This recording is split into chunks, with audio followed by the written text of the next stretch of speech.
President Bashar al-Assad says that Syria is capable of confronting any external aggression thanks to the steadfastness of the Syrian people and their support for their army. And Chairman of the Foreign Policy and National Security Committee at the Iranian Shura Council, Addmair-Adra-Maida'a, voices strong opposition to any military aggression against Syria.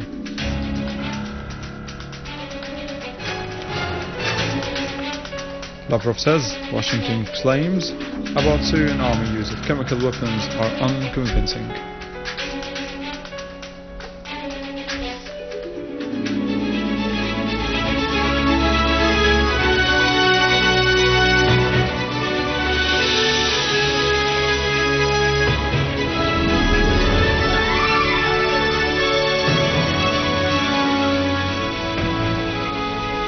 Good afternoon, this is the news in English from the Syrian Arab Television in Damascus.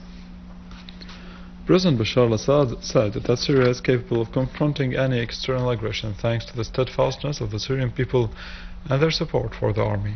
President Assad was speaking during his meeting with Chairman of the Foreign Policy and National Security Committee at the Iranian Shura Council, Addmair-Adra-Maida'a. The President said that Syria is achieving one victory after another until restoring security and stability to the homeland.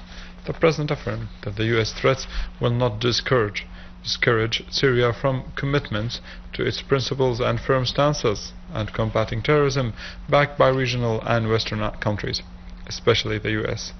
For his part, Dr. Addmair-Adra-Maida'a expressed the support of the Iranian leadership and people for Syria in face of the aggression. In related context, Chairman of the Foreign Policy and National Security Committee at the Iranian Shura Council, Addmair-Adra-Maida'a, said that any military aggression against Syria will spill over to the whole Middle East region.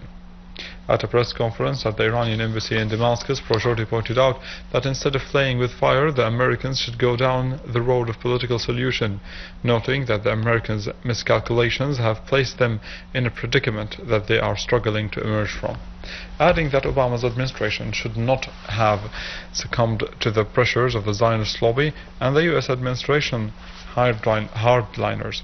He pointed out that the visit of the Iranian Shura Council's delegation to Syria comes to support Syria as being a key player of the axis of resistance, to voice strong opposition to any military aggression against Syria and to condemn the use of toxic gases against the Syrian people. He affirmed that, contrary to their claims, Americans supported terrorism in the region, causing the persistence of the crisis in Syria, which has entered in its third year, and claimed the death of thousands of innocent lives.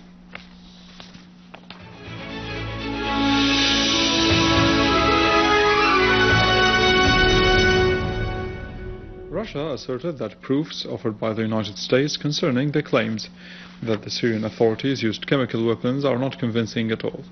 Russian Foreign Minister Sergei Lavrov said that the proofs offered by the Americans, the British, the French did not convince the Russian side.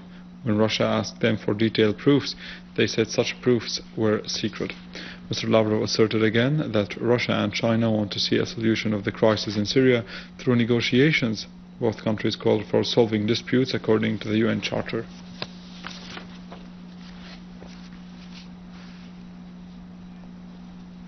A Russian military source announced that the surveillance ship belonging to the Russian Navy in the Black Sea left its location in the port of Sevastopol to carry a special mission in the East Mediterranean area.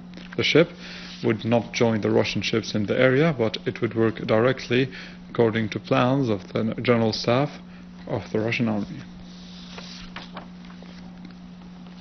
China expressed concern over any unilateral military move against Syria, calling upon the American president not to hasten to take any decision to intervene without listening to the implications of such action in the American Congress. China called upon all parties concerned to show patience until the appearance of the results of the investigation carried out by the UN experts in Syria. It also called upon those experts to carry out a neutral and objective investigation and to consult the Syrian government. Iran renewed its rejection of military intervention in Syria, stressing the necessity of finding a political solution to the crisis. The Iranian attitude was expressed by the Foreign Minister Mohammad Javad Zarif in a telephone call with the UN Secretary General. He announced Iran's readiness to find a political solution to the crisis and condemned the use of chemical weapons. The United Nations Secretary General also called for a political solution to the Syrian crisis.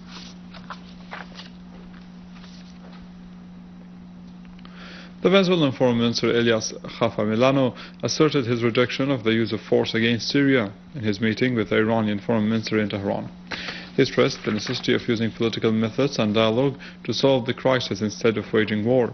The Iranian Foreign Minister expressed appreciation of the attitudes of the countries of Latin America and the Caribbean against the war.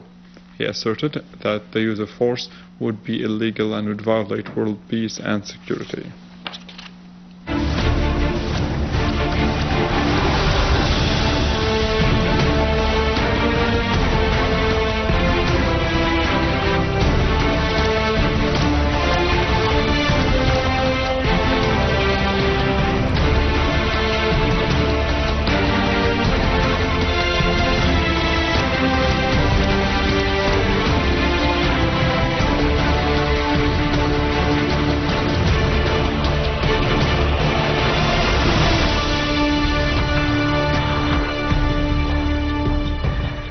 A military source said that an army unit ambushed Jabhat al-Nusra-linked terrorist group while trying to infiltrate into the Eastern Ghota via Addmair-Adra-Maida'a road, Damascus countryside. Most members of the group were eliminated in the operation.